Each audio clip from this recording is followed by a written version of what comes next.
Doctor साहब, आम इंतखाबात के हवाले से हम देख रहे हैं कल से काफ़ी तज़िये जो है सामने पेश किए गए हैं, लेकिन आपकी जानिब से जो है कोई वाज़ेह तज़िया नहीं पेश किया गया। तज़िया तो कल सामने आएगा। मैं बताऊं, ये पहली बात तो ये है कि 100 से ज़्यादा सीटें जिसकी आएंगी उसी को हुकूमत बनानी चाहिए। और अगर तो मुस्लिम लीग नून या पीपल्स पार्टी 100 से ज़्यादा सीटें ले आते हैं तो फिर उनकी एक हुकूमत ऐसी बनेगी जिसमें कम इत्तेहादी होंगे और वो हुकूमत। लेकिन जो आज़ाद अरकान हैं उनको आप अंडर एस्टिमेट बिल्कुल भी ना करें कि आज़ाद अरकान अगर 100 से ज़्यादा हो गए तो वो फिर किंग मेकर होंगे। अब वो अपना ग्रुप रखते हैं, किसी के साथ जाते हैं, इत्तेहाद करते हैं। अच्छा, आज़ाद भी हैं और उसमें जो है वो फिर मैं उनको भी इंक्लूड कर रहा हूँ जिनको हम छोटी पार्टियाँ कह के एक साइड पे कर देते हैं, उनका एक एक वोट बड़ा कीमती है। और एक आम जो तासुर है वो तो ये है कि मुस्लिम लीग नून की हुकूमत आ रही है और उनकी तकरीबन सभी लोग ये कह रहे हैं उनकी सीट ज़्यादा होंगी और वो कोई 80, कोई 90, कोई 110, 120 तक बात कर रही सारी। लेकिन ये है कि जो इसमें वेरिएबल है ना, यानी जिस चीज़ के ऊपर कोई इत्तेफाक अभी तक नहीं हो पा रहा, वो है कि तहरीक इंसाफ का वोटर क्या करेगा। अच्छा, आज मेरी उनके कुछ उनकी लीगल टीम से मुलाकात हुई तो मेरी तवक्कुआत के बरक्स मेरा ख्याल था कि ये जो गोरख धंधा चल रहा है, ये टेलीफोनों पे और ये होता ना वो निशान पे कन्फ्यूजन और ये वो सारा, तो वो उनमें नहीं था। उनको पता था कि उन्होंने बताया कि जी ये ऐसे है, ऐसे ऐसे। वो यहाँ से जल्दी जा रहे थे अपने अपने इलाकों में, अपने अपने जो दूर दराज के इलाके हैं इस्लामाबाद से, कि हम सुबह वोट डालेंगे जाके। अच्छा, यहाँ वहाँ पर जो पॉलिटिकल एक्टिविटी है, पॉलिटिकल एक्टिविटी वो चूँकि पीटीआई की नहीं हो रही, वो हो रही है मुस्लिम लीग नून की। अच्छा, फिर आज जो दहशत गर्दी के वाक़यात पेश आए, हाफिज़ अहमदुल्लाह साहब पे अभी चंद रोज़ पहले ही अटैक हुआ था, आज उन पे अटैक हुआ, वो सलामत रहे, अल्लाह ताला सबको खैरियत से। लेकिन 24 से 26 लोग आज दहशत गर्दी के वाक़यात हुए मुख्तलिफ।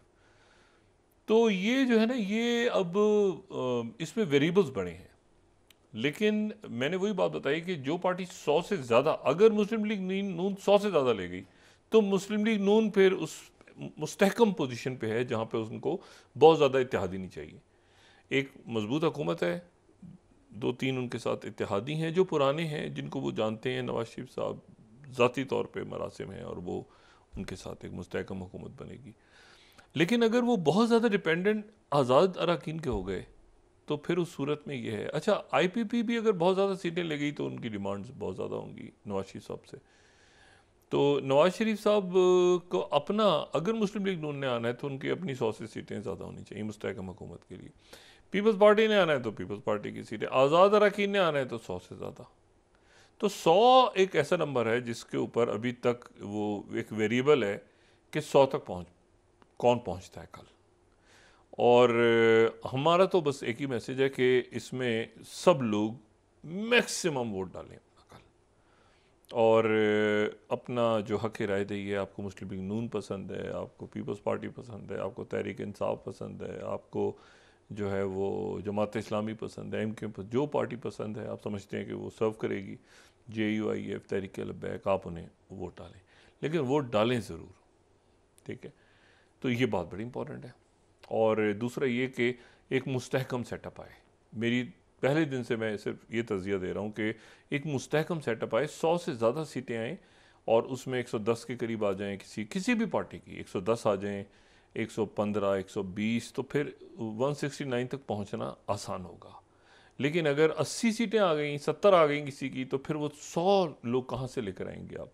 तो 100 का तो फिर चाहे वो इत्तेहादी हों, यानी जिनको छोटी जमातें कहा जाता है वो हों, या आज़ाद रखें, तो फिर एक बड़ा इशू होगा।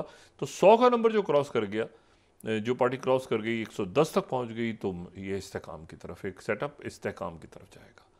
तो असल बात तो ये है कि हुकूमतें तो अपनी जगह, सियासत अपनी जगह, लेकिन मुल्क जो जो मसाइल हैं, ख़ासतौर पर लोगों के माशी मसाइल जो हैं, जो बिजली, गैस, ये महंगाई, उसके बाद सिक्योरिटी के इश्यूज, आप देखें ना अभी भी धमाके और ये सारे हैं मुल्क में, बहुत कम हुए हैं, अल्लाह का शुक्र है। 4-5 साल पहले तो बहुत ही बुरे हालात थे जब यहाँ अफगानिस्तान में जंग शुरू हुई थी, लेकिन अब भी ये कि वाक़यात हो रहे हैं।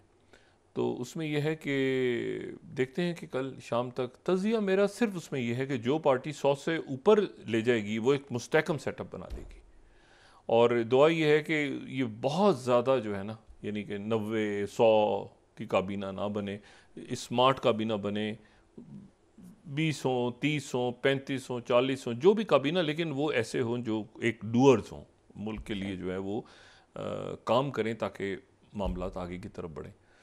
तो ये दुआ है, ये तज़िया भी है। तज़िया यही है कि बस जो भी हुकूमत मुल्क के लिए अच्छी बने और ये आगे की तरफ जाए, मतलब एक सेटअप है ना, वो गैर यकीनी अब क्या होगा, कैसे होगा, क्या होगा, इससे लोग निकलें, क्योंकि गैर यकीनी की कैफियत जो है ना, उसके नतीजे में मुल्क के बहुत सारे मामलात रुके हुए हैं, मईशत भी, सिक्योरिटी भी, मतलब क्या होगा, क्या होगा, अब क्या होगा, अब क्या होगा, ये इसमें बहुत हमने वक्त अपना ज़ाया किया बतौर कौम।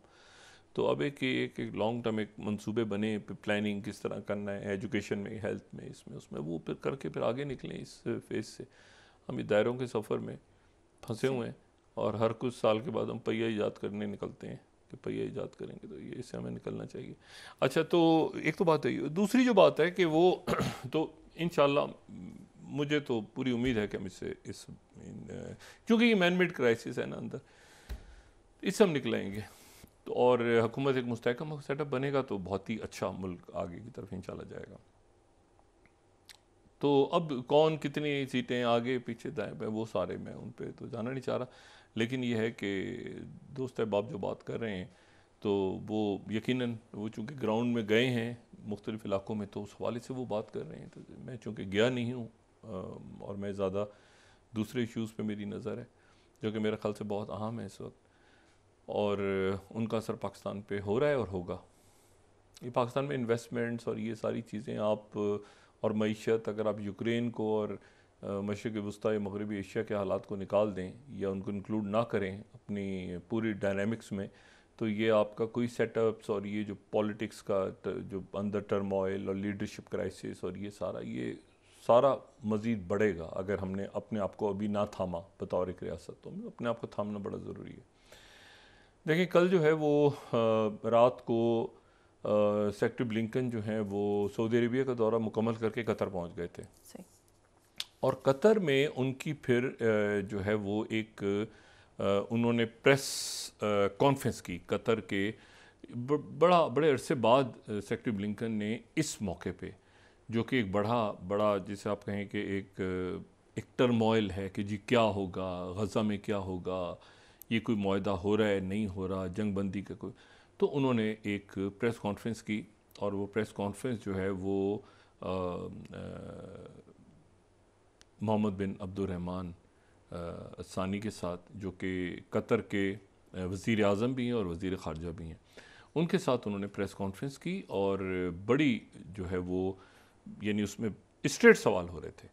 लेकिन उस प्रेस कॉन्फ्रेंस का अगर आप एलामिया देखें, यानी उसके बाद जो उसका पूरा एक स्टेटमेंट आई है हमारे सामने, secretary Blinken and Qatari prime minister and minister of foreign affairs Mohammed bin Abdulrahman Thani joint press availability. अच्छा, इसमें जो ओपनिंग रिमार्क्स थे उनके, यानी जो कतर के जो वज़ीर आज़म, और अच्छा ये आपको पता है ना, ये वही हैं जिन्होंने पूरा रोल प्ले किया है पेरिस के अंदर, ये थे, ये पहले दिन से ये फ़ाल हैं इस इसराइली जाहिरियत को रोकने का कोई रास्ता निकले।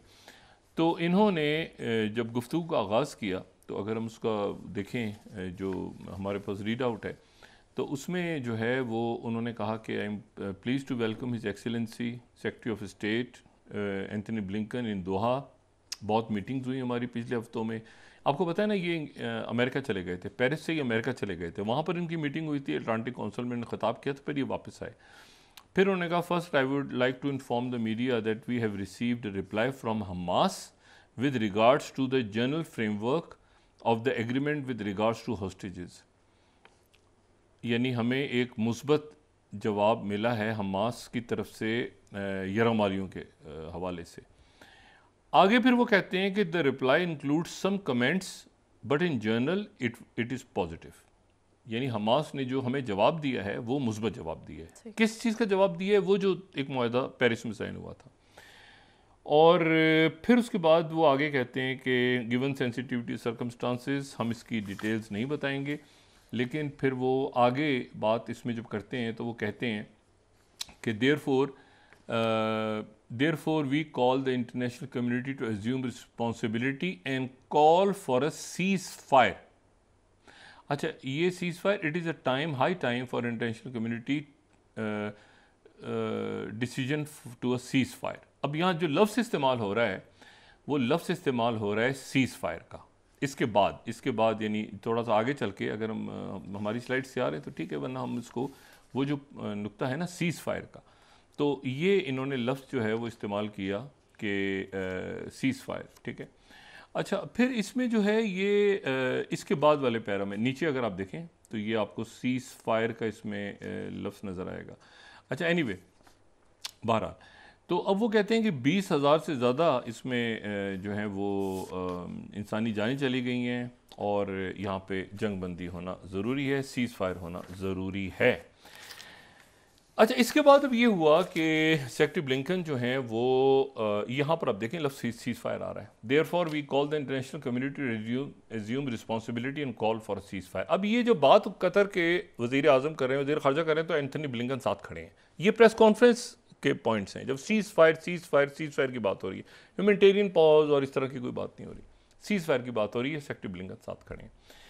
उसके बाद ये हुआ कि सेक्रेटरी ब्लिंकन जो हैं वो रात को ही चले गए इसराइल, और अब इस वक्त तक वहाँ पे इसराइल में वो हैं, और ये बात हो रही है कि शायद नेतन्याहू यरूशलेम में प्रेस कॉन्फ्रेंस करें, तल अवीव में नहीं। 7 अक्टूबर के बाद से वो यरूशलेम नहीं गए, तल अवीव में उन्होंने यरूशलेम में कोई प्रेस कॉन्फ्रेंस वगैरह नहीं की। तो ये इसराइल में बात हो रही है कि शायद वो प्रेस कॉन्फ्रेंस करें। ये भी हो सकता है कि प्रेस कॉन्फ्रेंस ना करें और वो चले जाएं वापस, सेक्रेटरी ब्लिंकन। अच्छा, लेकिन यहाँ से जाने के बाद कोई एलामिया तो जारी होगा। अगर प्रेस कॉन्फ्रेंस वो नहीं करते सेक्रेटरी ब्लिंकन, या वो एक ऐलान नहीं करते कि मुआहदा तय पा गए और किस तरह से होगा, कब होगा, कैसे होगा, तो उस सूरत में मिस्र से इतलात आ रही हैं कि कल मिस्र में दोबारा सुबह या रात से मुख्तलिफ वफूद पहुँचेंगे और मिस्र में मुज़ाकरात फिर शुरू होंगे दोबारा। अच्छा, तो ये, लेकिन सेक्रेटरी ब्लिंकन की मौजूदगी में अगर ये ऐलान नहीं हुआ तो फिर ये मामला पीछे ख़राब होंगे। ये मेरी राय है कि ये अगर सेक्रेटरी ब्लिंकन इसको अनाउंस नहीं करवा के गए और ये मुज़ाकरात ही चलने हैं, तो फिर वो सेक्रेटरी ब्लिंकन की आमद का कोई मकसद नहीं है।